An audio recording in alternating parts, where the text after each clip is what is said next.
Alright, so today we're going to be doing a little bit of different video. I am going to be installing a standard remote starter onto a Dodge Caravan.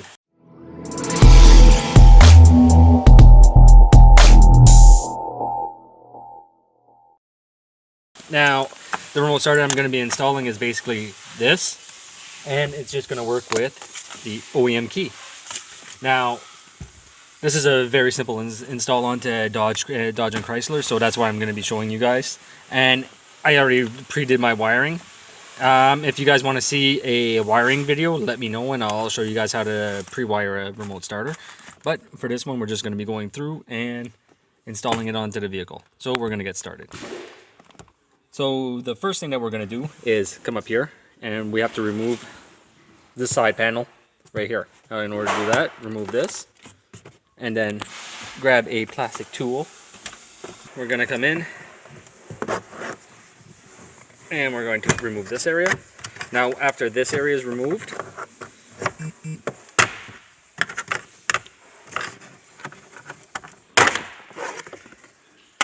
set that aside. You're going to have a clip here and you're going to have one screw right here. So that's the next part we're going to remove.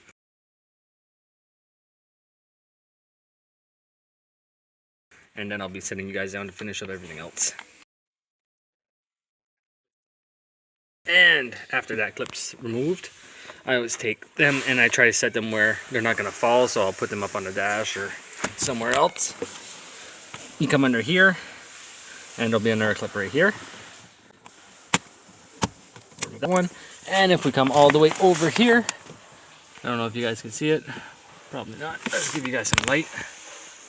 There we go. And we'll have another one right here.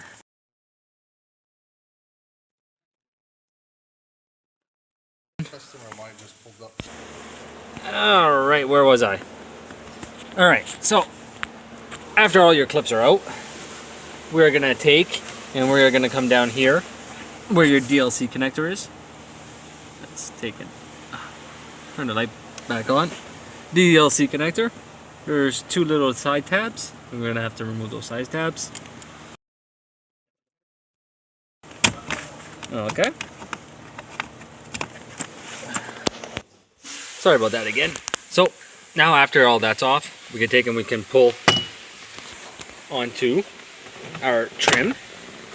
And then you got to be careful not to pull too hard because you'll end up breaking this area. So what you're going to do is come in here, and I'll try to show you guys that at the same time. There's a little clip. Take. Push everything off. Now after the trim's removed,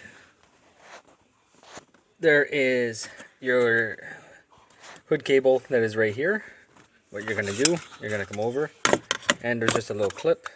You're going to push down, not too hard, in this area. And I'll try to do this with one hand, but I don't know how well I'll be able to.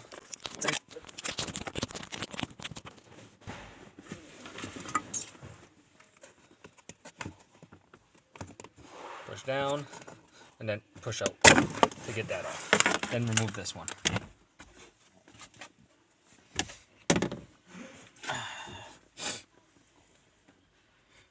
Now, after all that is off, we'll set you guys up now.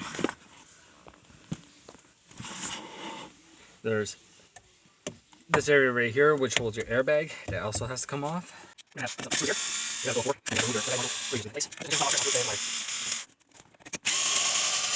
Alright, we got that area off. Put those where we need them. We have to pull this guy out and down. Like I said, we just moved the airbag module out of the way. And then, after the airbag module is out of the way, try to show this to you guys.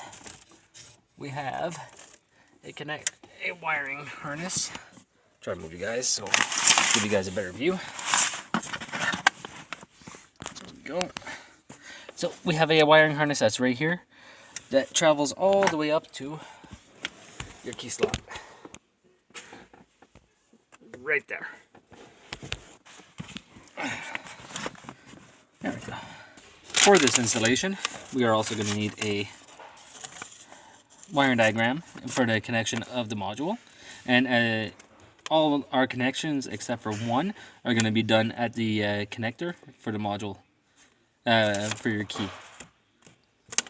So we're going to take and start that right now. Oh, let's see if I can get up here and disconnect it.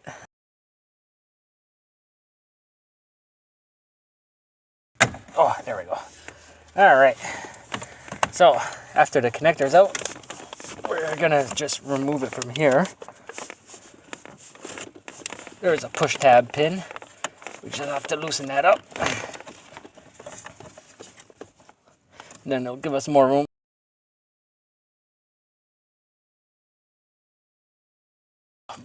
All right. That is our wiring. So now we're gonna open up the wrapping that they put onto it, ever so gingerly, going against it. And make sure to give yourself enough so you can actually work, because if not, well, you're just gonna be swearing later on. And here we go. That's more than enough. Now, you also gotta be able to plan out where your wiring is gonna go. Now, me, whenever I do a remote starter, I always take my wiring and I make it follow the path of the original wiring. So for right now, I'm gonna pass all my wires, minus one that has to go to my light switch, through here in order to do all my connections.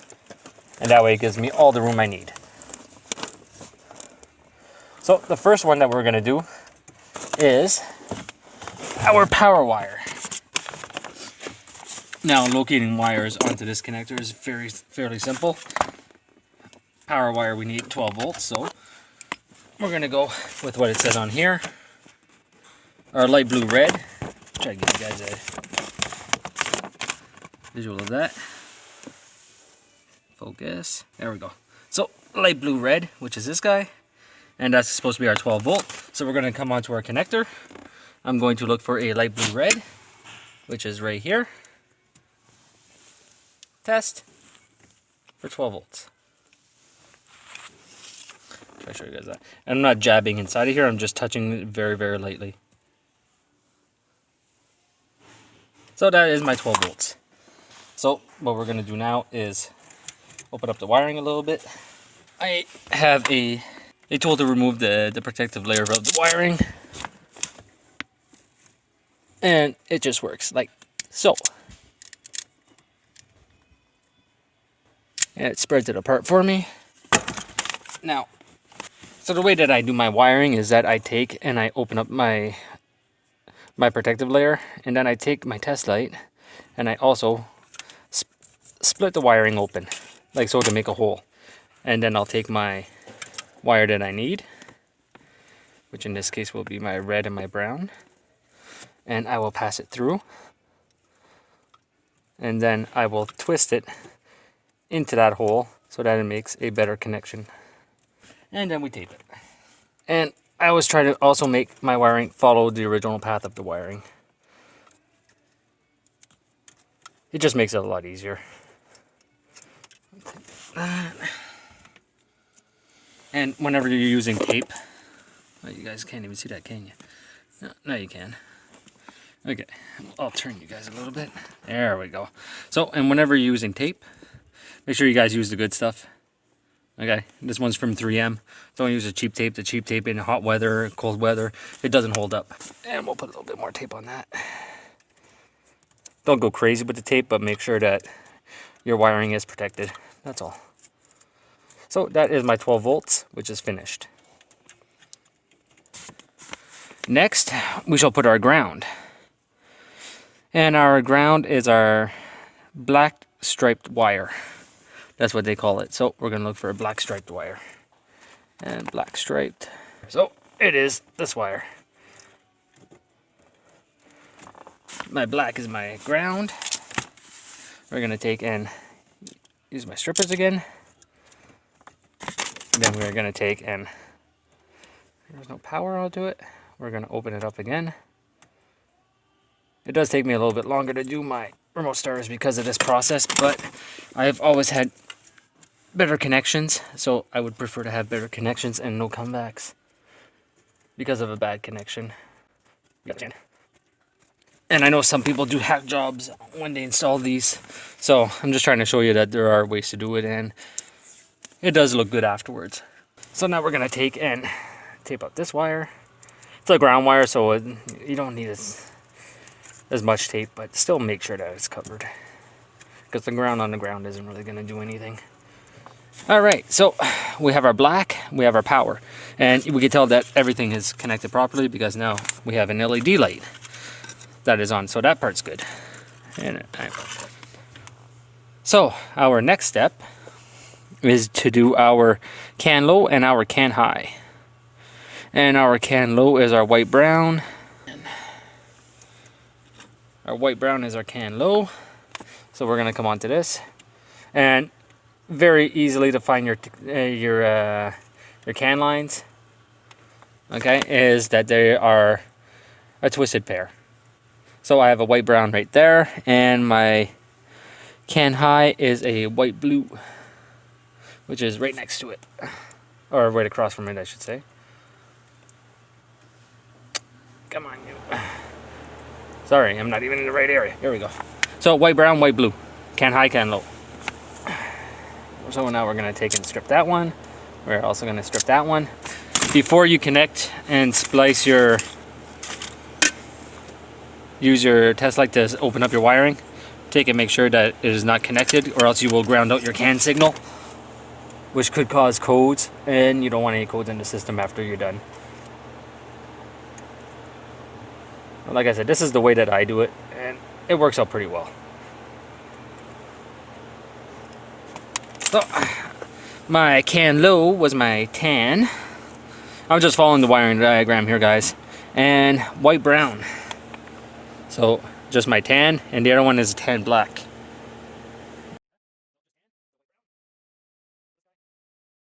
And when we are done, everything's supposed to work, so we'll see. The install is almost finished already, guys, so I've got a few more wires to install and then we're done.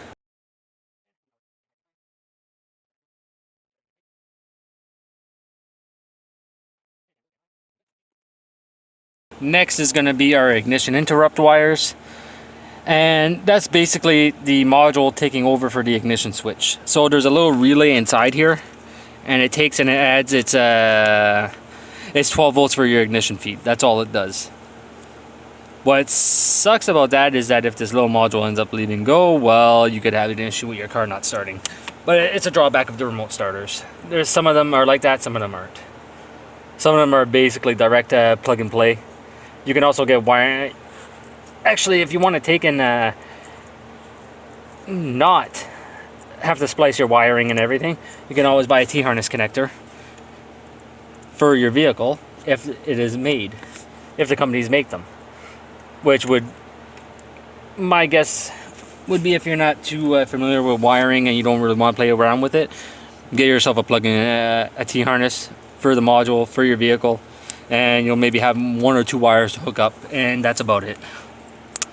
I've seen some where it's direct plug and play. You hooked up to the T-harness and there's nothing else to do. So it really is up to you. If you want to fiddle around with wiring, well, this is the way you do it. I don't mind fiddling around with wiring. Just gotta make sure that all your connections are done properly. All right, now we have 2 more wires here, which is an orange, yellow, and a yellow. And then we also have this wire, which is gonna be for our parking lights to show us that our car is actually started. So our ignition interrupt, which is this guy, is this big pink and white wire. And it's always the big pink and white wire, which has to be cut. Now, you can't just hook this wire up to any which wire. Any which way, I mean. What I mean by that is that you actually have to take and make sure that one wire goes to the vehicle side and one wire goes to the connector side. And it says that onto your wiring diagram. I'll show you guys that.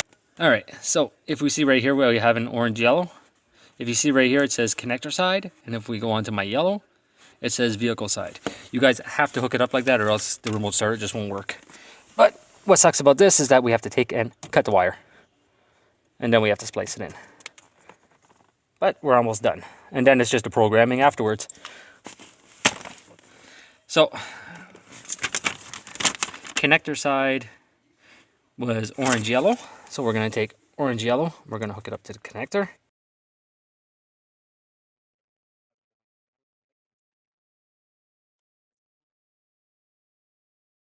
Alright, and our last wire, which is right here, we'll open this up a little bit more. Our yellow goes onto the other side. Now you guys see why I chose a Dodge, to show you guys onto a Dodge Caravan. It is a very simple install, with this style anyway, and the only difference is that if you want a full feature system with the added remote and everything, the module just gets hooked up and all the connections are pretty much the exact same. So it's an easy conversion. I could hook up you can also buy RF kits that plug into this module that will give you remote features also. But client didn't want that. That's an added cost. So we're gonna go like this. Now all that's done, I'm gonna plug the connector back in. We'll take and make sure that all this is nice and pretty before we plug in that connector, because I still have to run wiring afterwards. And I'll plug him back in, and then we're gonna program the module.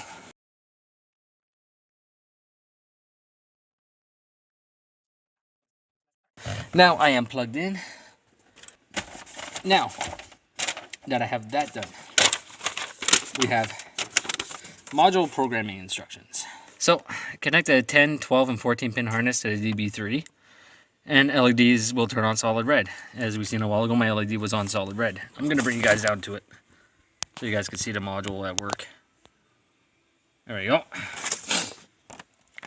The next is to insert the key into the ignition. Turn the barrel to the on position, and it is important to wait for the LED to start flashing green. There's the on, and now it started flashing green. Turn the key to the off position and remove the ignition key from the barrel. With the factory keyless, proceed with and end with step 4, otherwise skip to step 5. Press the lock or unlock button on the factory transmitters. I'm going to press the unlock. The LED turns on solid green or orange for 3 seconds and turns off. And then we have successfully programmed the remote. So now, what we are going to do, I'll bring you guys with me, since it is programmed, is we're going to take and close all the doors. And we're going to make sure everything works. So, doors are closed. Key is in hand.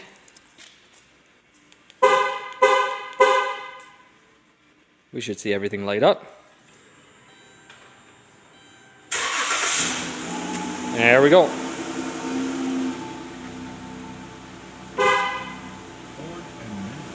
Everything is lit up. The vehicle is started. Like I said, I still have to program my hook up my parking light wires. And now to stop it, we take 1, 2, 3, and the vehicle stops. We're going to take and unlock the door, open the door, and now we can take and finish up our install. Alright, so I did that off screen, sorry about that. 2, 3.